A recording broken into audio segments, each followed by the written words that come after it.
I love watching those drawn-out Link Banes, eventually Ultralist games on this map. I've seen a couple of really fantastic ZvTs here. Polt vs Soppy is one that I will truly never forget. I think during the Battlegrounds Atlanta, that was such a cool game. But after that, I had one more game like that, which was almost as good. I think it was another Polt game as well. I forgot who the other Zerg was. So it will be fun. I'm excited, but above all, I'm curious to see what Scarlett will bring to the table, because he's definitely been switching it up in this matchup. And I think we're once more going to be a little surprised by what he will display. Well, we are in game now, and spawning down in the lower left-hand position, playing for Team Liquid, we've got the blue Terran player who won game number 1, looking to take this game and close out the series. We've got Bunny. And his opponent up to the top left, the red Zerg, playing for Team Acer, coming back in that second game, staying on NA, so maybe has a slight latency advantage here. It's Scarlett. How did you do the coin flip? Is that like, did you go to some website, coin flip or something? My admin did it, so I don't know if he actually physically got a coin. I have this thing where if I ever have to do a coin flip, even in online tournaments or in any of the show matches I do, I actually have to physically flip a coin. I don't trust the websites to do it. Don't ask me why. I know it's completely irrational, but I just have to do a physical coin. Do you know that a coin flip is not completely 50%? I did. Yeah. It's something ridiculous though, isn't it? It's like 99 point something percent. Yeah, because one side of the coin is heavier. I believe it's the tail side that is a little heavier. That's why heads will win a little more majority of the time, something like that. Is that with all currency, or is it no, just? I think with a few that were the most popular. I think definitely the 1 and 2 euro coin have it. But I'm not sure. I mean, I'm not sure how familiar you are with the euros. I spend quite a lot of time using euros because I travel a lot with the kayaking stuff. But I know one funny thing is I brought back. At one point I went from Russia to Europe to Sweden to England. So I had 4 currencies in my wallet, and I started giving out like £2 coins, or what I thought were £2 coins in England. And I didn't realize until about halfway through the day that I was paying for things with like €2, which nobody noticed. So if you ever come to England, just bring €2 coins and you'll be fine. You know, when they just introduced the euro, there were a lot of Dutch tourists who used to go on holidays to Thailand, and there is this coin, which I don't know how many buff it is, but it's, I don't know, if you convert it, it's like 13 cents or something, but it's exactly designed and has the exact same size, and yeah, even close to the same weight as the €2 coin, but actually it's worth 13 cents. So what people would do, they go to Thailand and they bring back like a crazy amount of those silly coins, and they would throw it in all those machines where you can buy Mars and Snickers and stuff, you know, and they would just take it. Or even gambling machines, slot machines would take it as a €2 coin. And my dad had a pop, and he was going crazy of all the fake €2 coins that he was receiving. We had something similar in England with vending machines. There was a strange currency that was identical to like a 50p piece. And so loads of students were rinsing vending machines for the equivalent of like 3p for all their snacks, which was quite amusing while it lasted. Anyway, a bit about the game that we're watching here. Nothing too crazy is going on. We got 2 Reapers, Hellion follow-up coming down from Bunny here. Scarlett, on the other hand, grabbing out those 2 gases now. Very, very normal stuff from her as well. Yeah, another gasless opening at first from her, even though she didn't wait a crazy amount of time. That's actually, like, I feel that those extractors are going down a little quicker than they normally would for a gasless opening. So I really wonder where he is going to go with this. And of course, he's taking both in a natural as well, which is a little harder to scout for Bunny. Bunny follows this up with that super economic opening, loses one of his Reapers. Bunny, that's an uncharacteristic mistake. Almost even ends up losing the second one, as I think he misclicked for a short second there. It's really important that he is going to pick up on these 2 extractors that are mining in that in-base natural Scarlett, because those are very, very difficult to scout. We'll see. Oh, the second Reaper gets taken down as well there, Roddy. That is... Wow. Okay, really, I didn't even see that. That's really irritating. Losing both of your Reapers at this stage, it massively reduces how effective the follow-on Hellions are, because you need the Reapers in that composition to soak up some of the Queen Fire, because they can back away and then regenerate up their health with their combat drugs passive. But now with just the Hellions... Power of the coin flip, Maddles. That's what it is. Power of the coin flip, that rigged coin. Because now the layer is halfway down. We do have circling speed going down behind this, but still, very, very quick layer for Scarlett. May allow her to go into Mutalisk ridiculously quick which could be very frustrating. It could also still be something else. I'm kind of just feeling Spire play, but I don't know. I might be wrong. We'll see. Either way, it's going to be cool. Of course, these queens are going to be able to happily block up the gap between the debris and the ram, so the head-ins don't really have a chance of getting up there.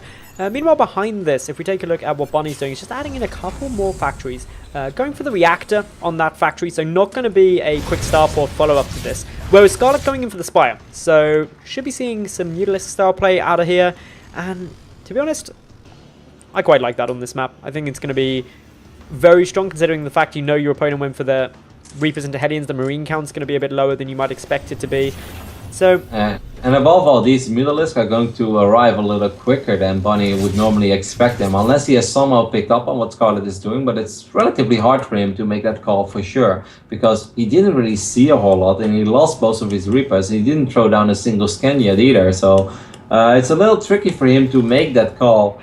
Baneling Nest is going down as well. What could be happening is that Scarlett will make a bunch of Mutalisk and then just follow it up with a lot of Zerglings and Banelings and just try to run over Bunny, because these Mutalisks this early on can definitely slow Bunny down, as Bunny already had a slow opening, you know, very economic, but that means very slow, and also double eBay. At least he got Rex number 2 and 3 before Engineering Bay number 1 and 2, but there's definitely opportunities for Scarlett in this game.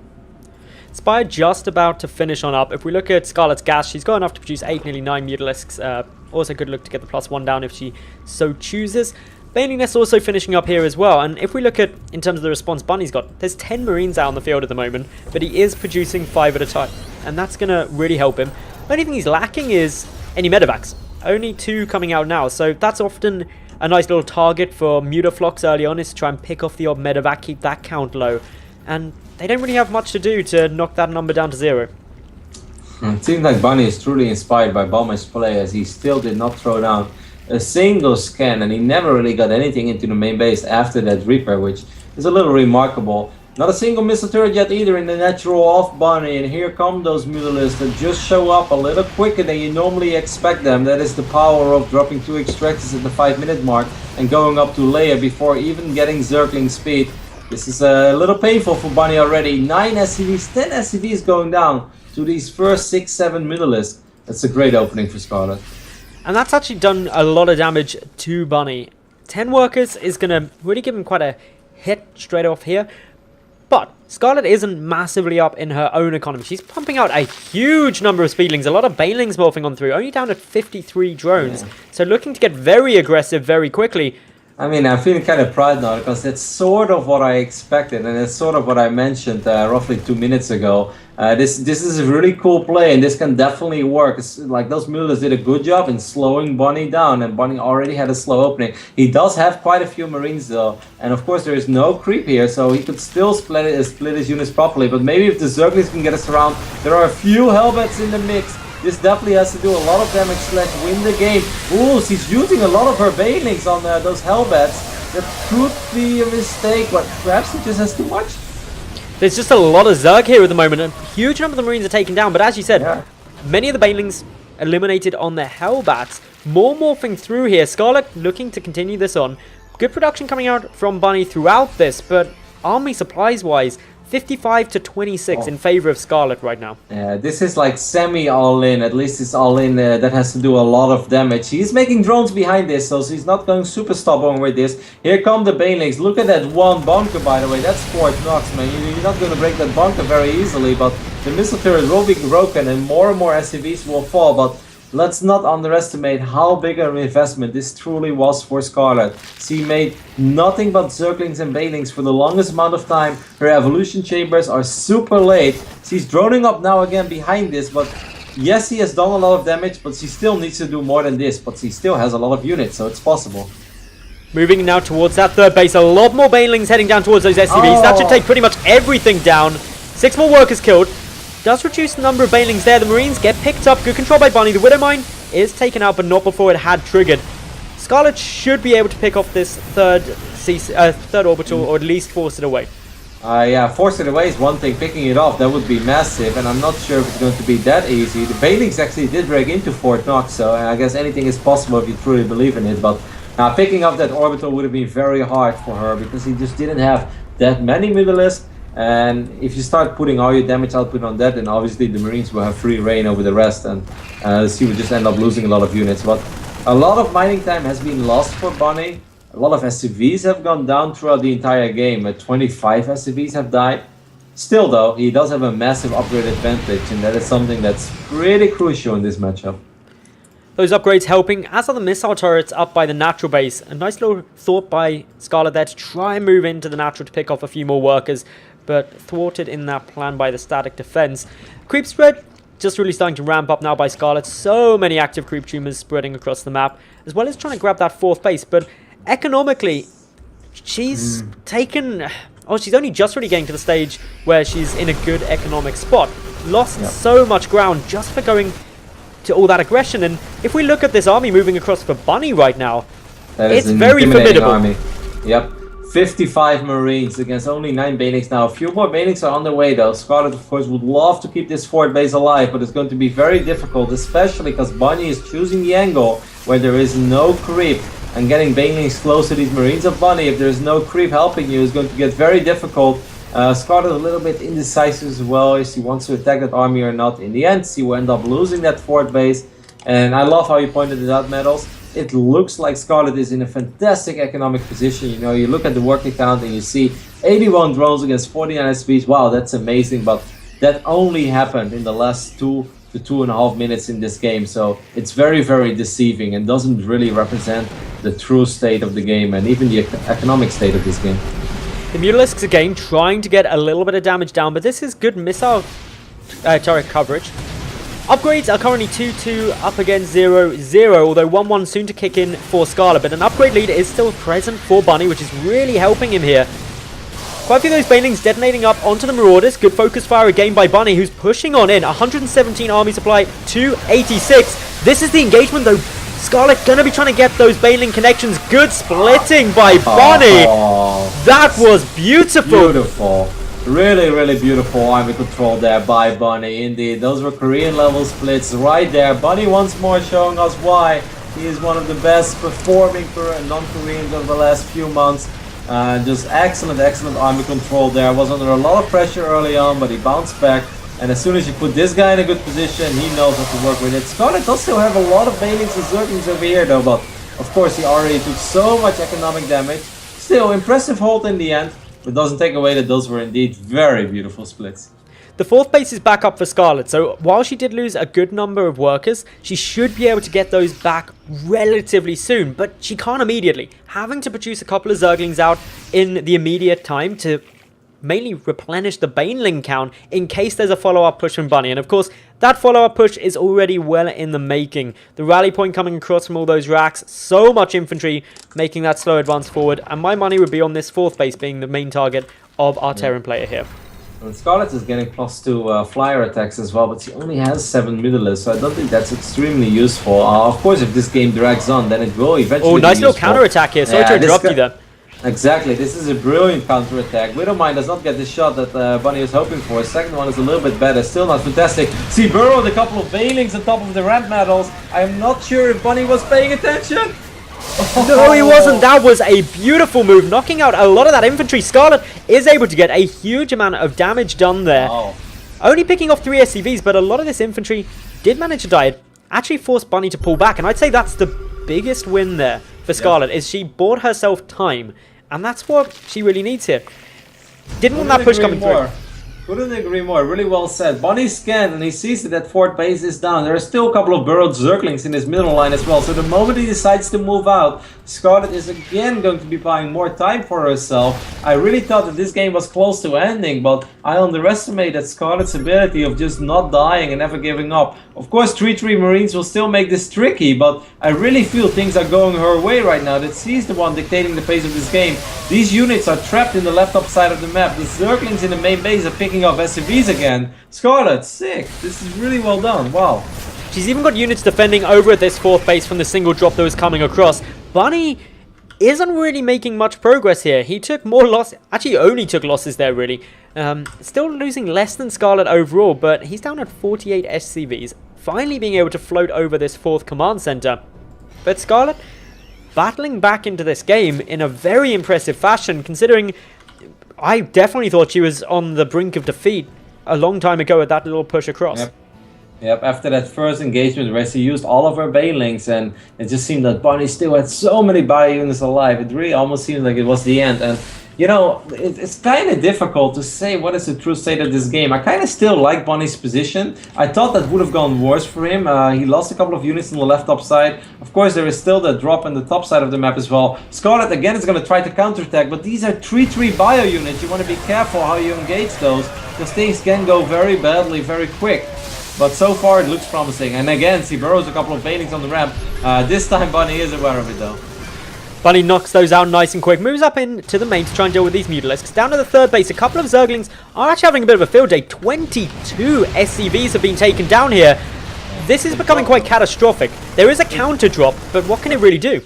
Well, it's actually doing quite a bit. Those are 3-3 Marines, and if he positions them better, they should be able to kill Zerglings for days. Banelings is a different story though. Still, it was an okay maneuver. Again, Scarlett burrowed a couple of Zerglings in the main, so he will unburrow them as soon as Bunny moves out. This is really a clinic of how to play ZvT when you're a little bit behind. Just counterattacking, buying time for yourself. Awesome play by Scarlett. This is really exciting to watch. It's the burrow play, which I'm absolutely loving. Just burrowing these lings and then unburrowing them is causing Bunny quite a lot of problems. It's just picking off the odd reinforcement, able to take down a couple of additional workers each time. And I'd no longer say Bunny has an advantage here. If anything, Scarlett is now getting herself into a very strong spot. It's still 83 army supply against 68, but there are 17 additional banelings morphing. Of course, with all of those banelings, it should be enough. But it will all come down to this engagement. Look at this one Marauder. He's ready to soak up some banelings, but Scarlett wants to prevent that from happening. There's still 9 Marines at a time being produced. You see, Nimbus creates some pretty epic little ZvTs.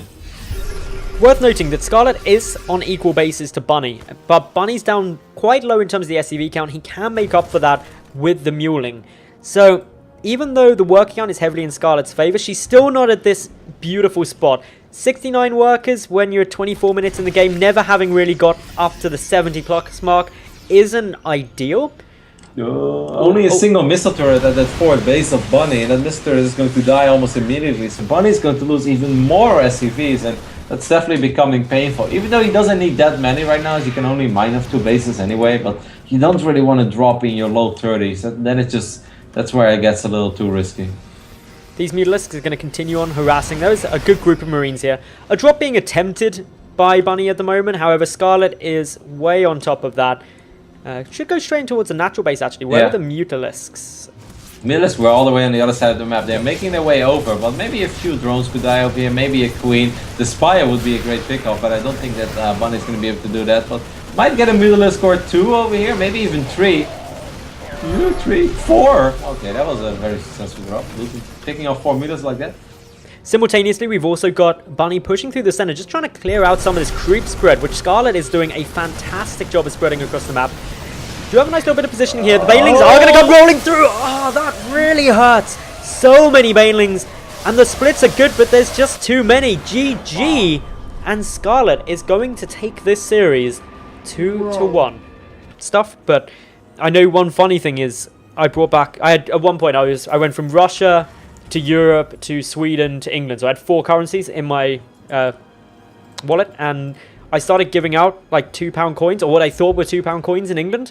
And I didn't realize until about halfway through the day that I was paying for things with like €2, which nobody noticed. So if you ever come to England, just bring €2 coins and you'll be fine. You know, when they just introduced the euro, there were a lot of Dutch tourists who used to go on holidays too. And I think we're once more going to be a little surprised by what she will display. Well, we are in game now, and spawning down in the lower left-hand position, playing for Team Liquid, we've got the blue Terran player who won game number 1, looking to take this game and close out the series. We've got Bunny. And his opponent up to the top left, the red Zerg, playing for Team Acer, coming back in that second game, staying on NA, so maybe has a slight latency advantage here. It's Scarlett. How did you do the coin flip? Is it like did you go to some website coin flip or something? My admin did it, so I don't know if he actually physically got a coin. I have this thing where if I ever have to do a coin flip, even in online tournaments or in any of the show matches I do, I actually have to physically flip a coin. I don't trust the websites that do it.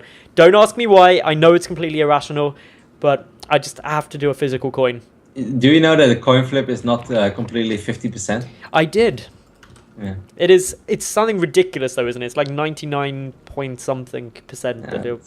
Yeah, because one side of the coin is heavier. I believe it's the tail side that is a little heavier. That's why heads will win a little more majority of the time, something like that. Is that with all currency, or is it no, just? I think with a few that were the most popular. I think definitely the 1 and 2 euro coin have it. But I'm not sure. I mean, I'm not sure how familiar you are with the euros. I spend quite a lot of time using euros because I travel a lot with the kayaking. I love watching those drawn-out Link Banes, eventually Ultralist games on this map. I've seen a couple of really fantastic ZvTs here. Polt versus Soppy is one that I will truly never forget. I think during the Battlegrounds Atlanta, that was such a cool game. But after that, I had one more game like that, which was almost as good. I think it was another Polt game as well. I forgot who the other Zerg was. So it will be fun. I'm excited, but above all, I'm curious to see what Scarlett will bring to the table, because he's definitely been switching it up in this matchup.